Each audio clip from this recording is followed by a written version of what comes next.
we're gathered here to hear your word through Kevin did. Open the eyes of our hearts so that we may learn your ways, your truth, to accept your love for all people. Be with Kevin as he portrays these words that you have for us today. Learn about the laws that you have put forth to Moses and his people way back when we still apply to them. In Jesus Christ we pray. Amen. Good morning. Good morning. Our text this morning is a bit longish, but it's not like we're going to have to dissect this real closely. There's not a lot of, well, how do I want to put it? There's a lot of detail, but a lot of the detail is rather straightforward. So it's not like it requires a lot of explanation. And in fact, Tom, if you would roll through the text here, right after the text are 3 images. And I can probably sum up everything in the entire text with these 3 images. See what I mean? It's kind of long. First image, second image, and third image. We're done. I see you're not buying it. Okay. Let's read through the text. Actually, no, we're not going to do it that way.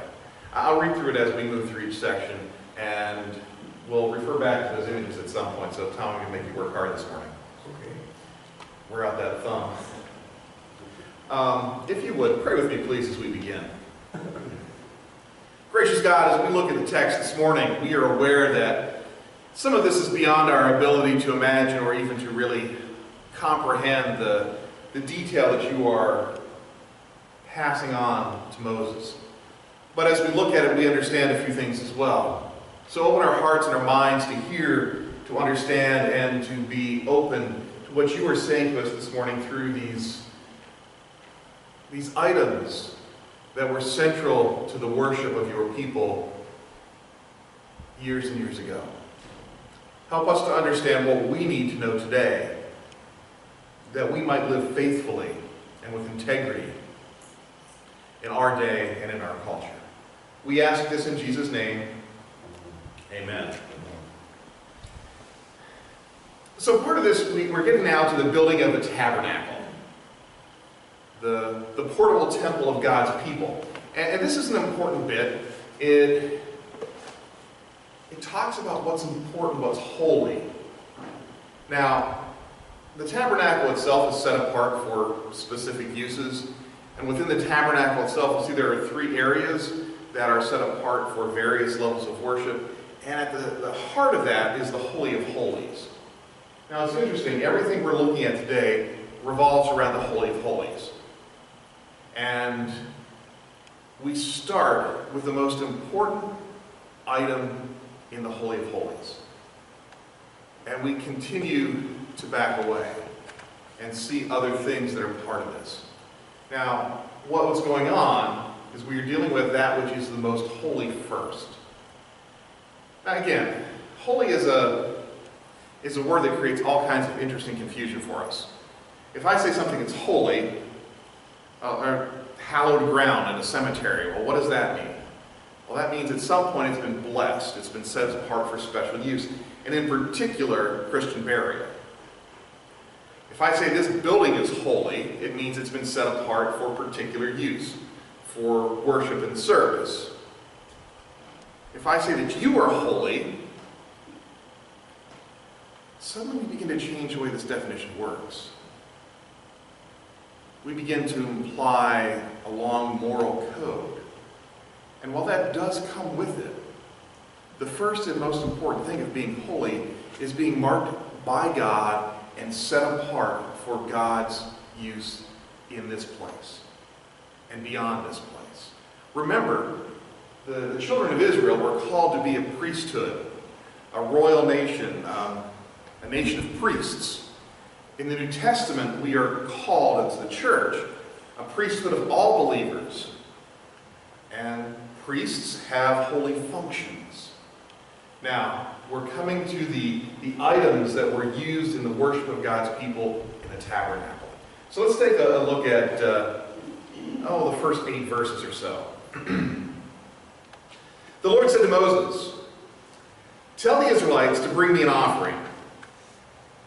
You are to receive the offering for me from each man whose heart prompts him to give.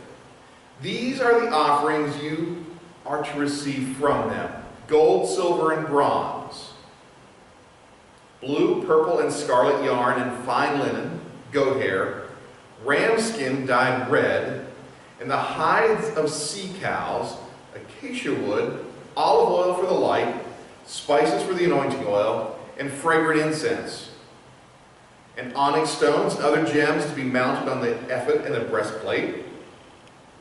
Then have them make a sanctuary for me, and I will dwell among them." So there's an offering coming up, and the point of the offering is to create a dwelling place for God among his people.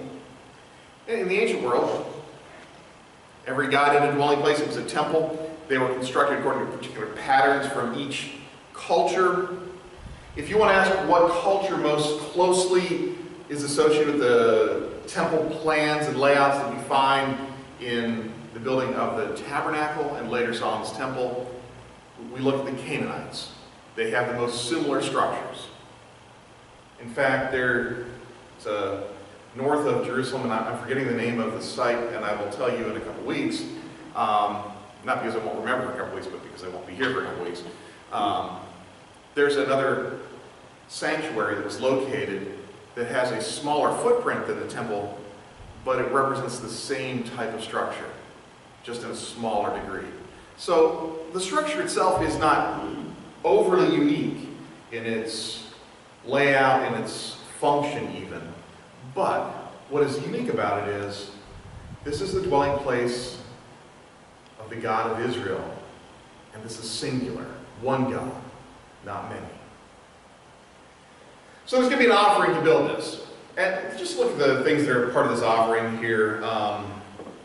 Well, the offering is to be as each man has purposed in his heart. This isn't, you have to give me X number of things, there's no amount applied. This is, if you want to give something, you give it. This is the purpose. Now, we've done this kind of stuff before, right? We're doing we're raising money for X. Actually, we do it every year with one gift, don't we? Same thing. Whatever you decide you want to give in your heart, you do that, and that's fine. It's between you and God, and that's it. That's the end of it. This is the same sort of appeal that's being made. The particular building project is the tabernacle, and it is to be constructed according to particular plans. It is a mobile temple, if you will. So here are the things that are to be collected: gold, silver, bronze, purple, blue, and scarlet yarn, fine linen, goat hair, ram skins dyed red. Not just ram skins, but they have to be dyed red. The hides of sea cows.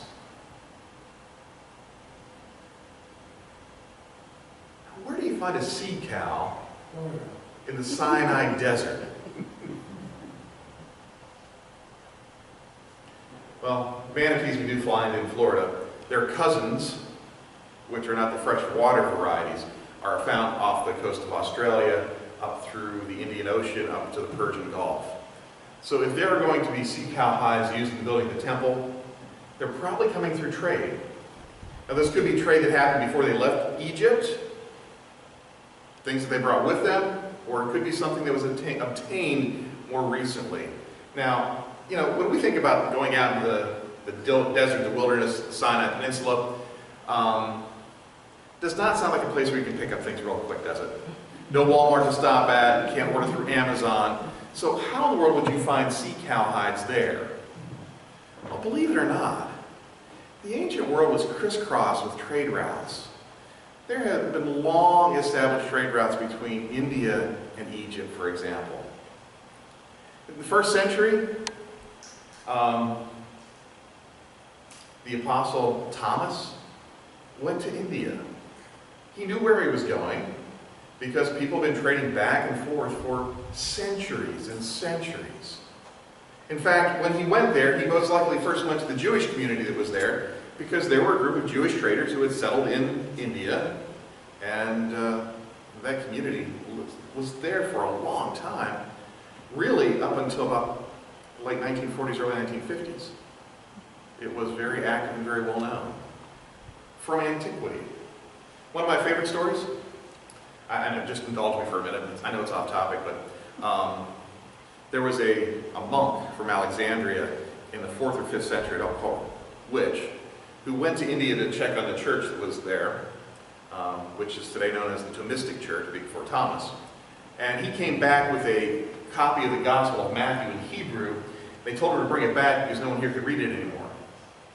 Because in the church, all the Hebrew-speaking and reading people had moved into Aramaic and Hindi, and there was no need for a Hebrew text. So it was brought back. So trade routes throughout history, this is nothing new, nothing unexpected.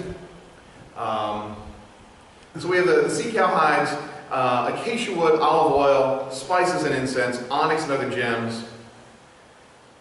It's a pretty expensive shopping list. And some of it is already processed, some of it isn't. And bronze is an alloy that is made. You notice there's no mention of iron here. Just one of those oddities. At any rate, moving on a little bit. So we're going to make a tabernacle with these offerings that were given. Now, verse 9, make this tabernacle and all its furnishings exactly like the pattern I will show you. Now, that's verse 9. So you'd think we're going to start with building the tabernacle first, right? That seems where this is going to be going. But, verse 10, have them make a chest of acacia wood, 2.5 cubits long, 1.5 cubits wide. Add a cubit, a 1.5 cubits high. Overlay it with pure gold, both inside and out, and make gold molding around it. Cast 4 gold rings for it and fasten them to its feet, with 2 rings on one side and 2 rings on the other. Then make poles of acacia wood, overlay them with gold. Insert the poles into the ring on the sides to carry the chest. The poles are to remain in the rings of this ark. They are not to be removed. Then put in the ark the testimony which I will give you. Make an atonement cover of pure gold, 2.5 cubits long, 1.5 cubits wide. Make 2 cherubim out of hammered gold at the ends of the cover. Make 1 cherubim on one end, and the second cherubim on the other. Make the cherubim of one piece with the cover at the 2 ends. The cherubim are to have 2 wings, have their wings spread upward, overshadowing the cover with them. The cherubim are to face each other, looking forward, looking toward the cover. Place the cover on top of the ark and put in the ark of testimony, which I will give you. Sorry, got a little tongue-tied through that. So we're building a box. 2.5 cubits long, 1.5 cubits wide. How long is a cubit? 18 inches. About 18 inches. 1.5 feet. So roughly 3 feet 9 inches long by 1.5 feet. It's not real big. It's not huge. Covered entirely in gold inside and out. Actually, Tom, you want to run us through the picture of the ark?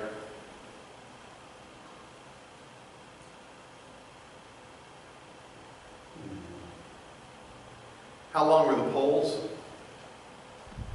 I don't know. Text is not clear on that. How far up were the rings mounted? Were they close to the bottom? Were they close to the top? It has 4 feet. It has 4 rings. The cover that goes over it is interesting. The cover itself is of pure gold. I don't know how thick it was. I get the feeling it was substantial. Now, why not make the cover just like the box? Wood covered with gold. Would seem reasonable, wouldn't it? But it's not. Why is this the first thing we're building? Now, what goes in is a copy of the testimony, the witness, the law that God is going to give to Moses. It goes in, the lid goes on. But then you have the two cherubim, angels with wings. Most of the time in Scripture, when we hear about angels, we don't find wings connected to them. Think about every New Testament occurrence of an angel appearing. You never see wings mentioned. In fact, what they say is it looked like a young man dressed in white, sometimes shimmering white, but never a mention of wings. But in this case, we have the two cherubim with wings, and they're outstretched over the top of the atonement cover, or as it was translated in older versions, the mercy seat. Mercy seat, atonement cover? Sounds like a strange name for the lid of the box, doesn't it? So what's going on here? Well, one time a year, the high priest will come into the Holy of Holies, where the Ark of the Covenant is, and he will place blood on the atonement cover to atone for the sin of the people. Why is it called the atonement cover, and why is that where the offering is made? Is essentially what we have is this is God's throne. That spot above the cover is where they understood the presence of God to reside. In most temples in the ancient world, particularly in the Canaanite temples, you will find a place where it is the holiest place in the temple. And access is reserved. And there you will find an idol.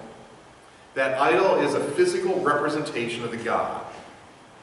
Now, did they think that was their god? Did they think it was a symbol? I'm not even going to get into that question because I don't know.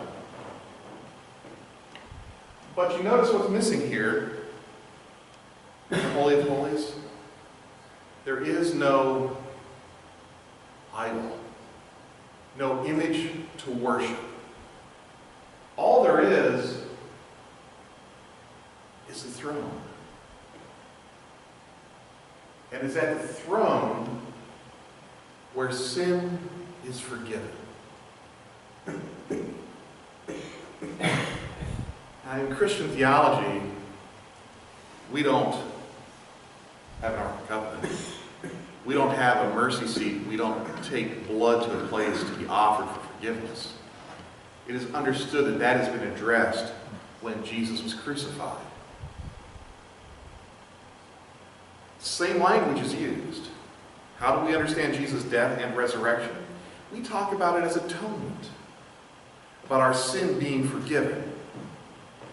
This is prefigured for us here in the Ark of the Covenant.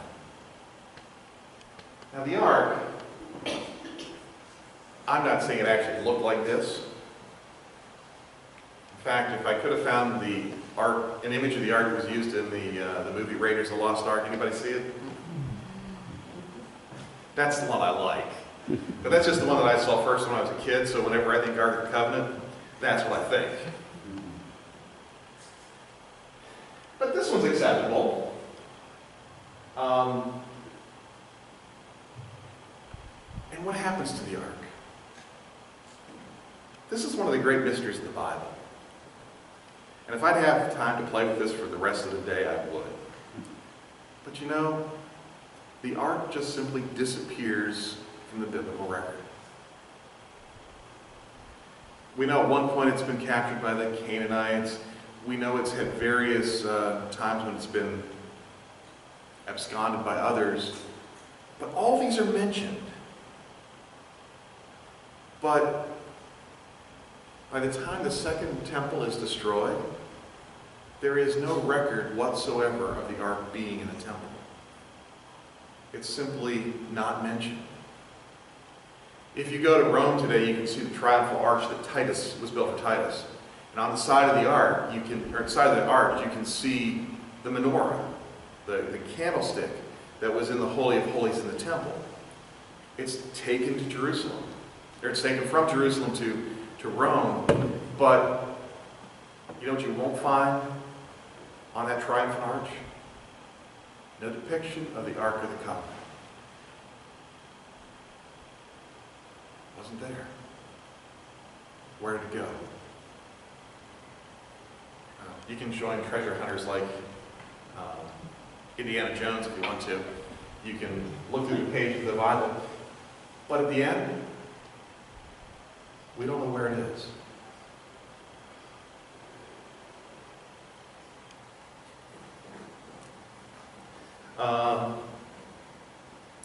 Moving on to verse 23. Make a table of acacia wood, 2 cubits long, a cubit wide, and a cubit and a half wide. Overlay with pure gold, and make gold molding around it. Also make around it a rim of hand-beaten, a hand's breadth wide, and put a gold molding on the rim. Make 4 legs for the table and fasten them to the 4 corners where the 4 legs are. The rings are to be close to the rim to hold the poles for carrying the table. Make the poles of acacia wood, overlay them with gold, and carry the table with them. And make its plates and dishes of pure gold, as well as its pitchers and bowls for the pouring out of offerings. So in addition to the covenant box, we have a table. Similar dimensions, but smaller. Also has poles for carrying. So the throne has poles. The table has poles. What does this tell us? It's going to be moved. Right? This is temporary. It's not permanent. As the people move, the temple moves with them. This is kind of out of character in the ancient world. In the ancient world, gods were thought to be territorial. They didn't move. This was their spot. They took care of their spot. That was it. But this is entirely different. God is not tied to one location. God is where his people are. This in the ancient world was unheard of. So, what do we do with this? Well, God is everywhere. There's nowhere that you can escape the presence of God because God is not bound to one zip code. Sometimes we think God is. Oh, I know we never say that, but, let's be honest. Throughout our lives, there have been times we've been in church on Sunday, and we thought God didn't see what we were out doing over the weekend. Right? Like, yeah, God's at the church, but not here where we're doing things we won't get into that. But in the ancient world, it was just assumed that God had a location, and you didn't move out of that location. Now, what's the table for? Tom, if you would take us to the table real quick. Later, the table will be given a specific purpose, and it is for the holding of the bread of presence. The bread of presence is put into the tabernacle or like the temple on the Sabbath day. And there are 12 loaves that are put there. This particular one has them done kind of like donuts and put over rings. You'll find all kinds of pictures of the way people think this could have worked. Others are stacks of bread, others are rows of bread. I don't know which is the best. If you really want to recreate one of these, this is as good a model as any. However, what's it for? In the ancient world, most people assumed they had to feed their gods. So, on a daily basis, you would bring meals into your god. I'm assuming the priests ate what was brought in. But as I understand it, in most places, people weren't upfront about that. Priests would eat the food, and people who brought the food in would think that the god ate the food. It's kind of how these things work. A little smoke and mirror going on. But here, the only people allowed to eat the bread are the priests. But, as I understand, the bread was kept in the sanctuary for a week, and then it was replaced, and then the priest could eat it. I don't know about you. I'm not sure I would eat that bread after it's been out for a week.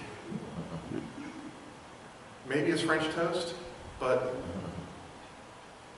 it was very good bread made with the best of flour, best of materials, and it was put in God's presence for a week. One loaf for each of the tribes. It's a symbolic representation of the bountifulness of God's blessing for the people. for the 12 tribes. Again, it's portable, it moves, and made of the same wood, the same materials as the ark. They are a similar design, they have similar decoration. The last thing that we'll talk about this morning is the lampstand. Make a lampstand of pure gold and hammer it out, base and shaft. Its flower-like cups, buds, and blossoms shall be of one piece with it. 6 branches are to extend from the sides of the lampstand, 3 on one side and 3 on the other. 3 cups are shaped like three cups shaped like almond flowers with buds and blossoms are to be on one branch, 3 on the next branch, and the same for all 6 branches extending from the lampstand. And on the lampstand there are to be 4 cups shaped like almond flowers with buds and blossoms. 1 bud shall be under the first pair of branches extending from the lampstand, a 2nd bud under the 2nd pair, and a 3rd bud under the 3rd pair, 6 branches in all. The buds and the branches shall be with one piece of the lampstand, hammered out of pure gold. Then make its 7 lamps and set them on it so that they light the space in front of it. Its wicks, trimmers, and trays shall be of pure gold. A talent of pure gold is to be used for the lampstand and all their accessories.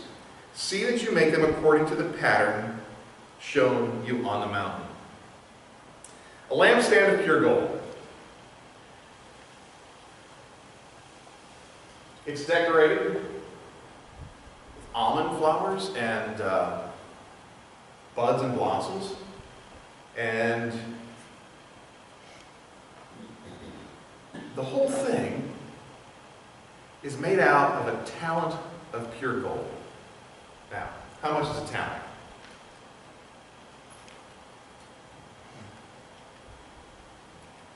The estimates I'm getting somewhere between 110 pounds and 150 pounds of pure gold. It's a lot of gold. I've never seen 150 pounds of gold. I remember being in a museum when I was a kid and seeing a bar, 1 bar of gold.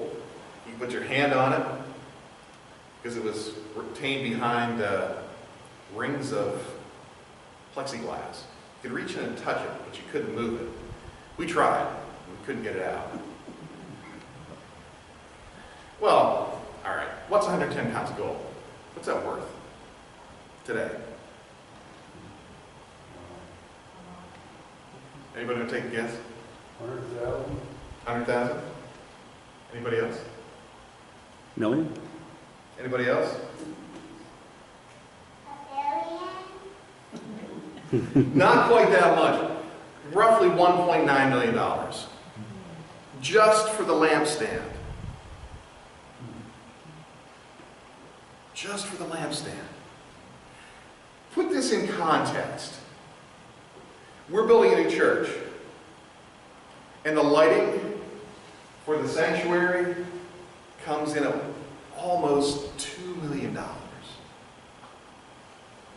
Would that be scandalous?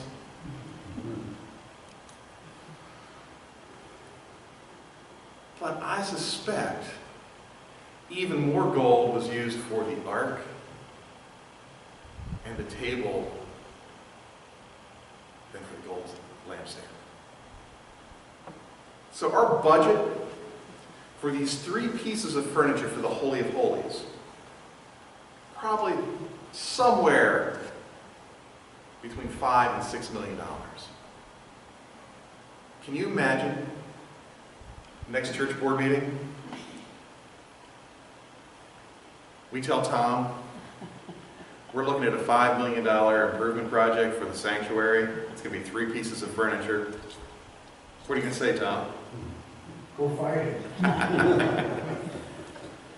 It's a huge budget. I mean, just think of that. That's just for these 3 items at the heart of the temple, the heart of the tabernacle.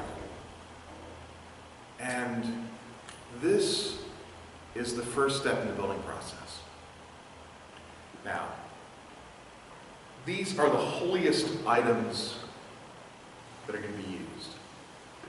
They are central to the worship of God's people. If you ask, what's the most important thing that we do as God's people today?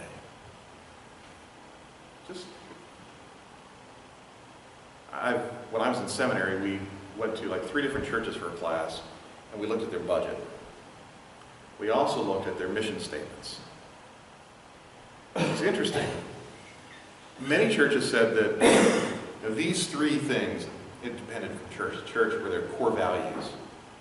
My question was, did their budget match what they said their core values were?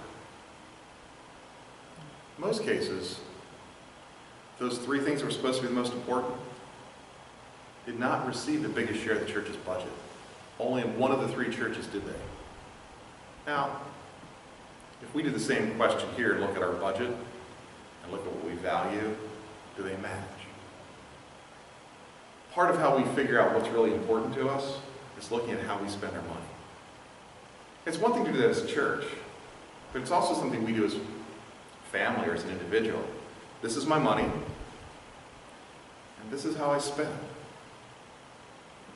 Sometimes getting ready for taxes can be a little shocking when you realize that your cell phone budget is bigger than your heating budget. It doesn't take much for that to happen. Which is more important? Being warm or being able to check your Facebook feed when you're standing in the grocery line? But as a culture, we're saying that Facebook feed is more important. And it's really about how we spend our money. Now, we say we're concerned about all sorts of things in life. But do we put our money where we say it's important? These 3 items for the Holy of Holies were central to the worship of God's people. They were the most holy things that could be built. The throne of God, the table for the showbread, and the lampstand. Huge part of the budget went there. And the first thing taken care of. As the church, sometimes we get our priorities messed up. It's striking.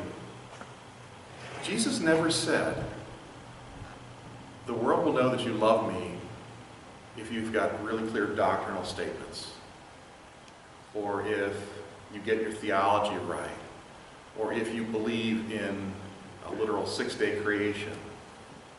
Jesus said, the world will know you're my disciples by the way you love each other.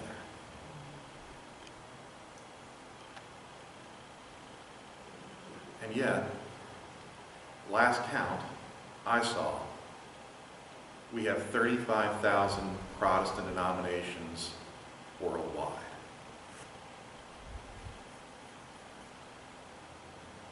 Does that sound like we love each other?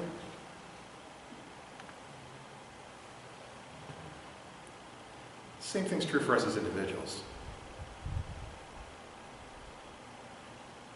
Jesus never said, make sure you get your doctrine right.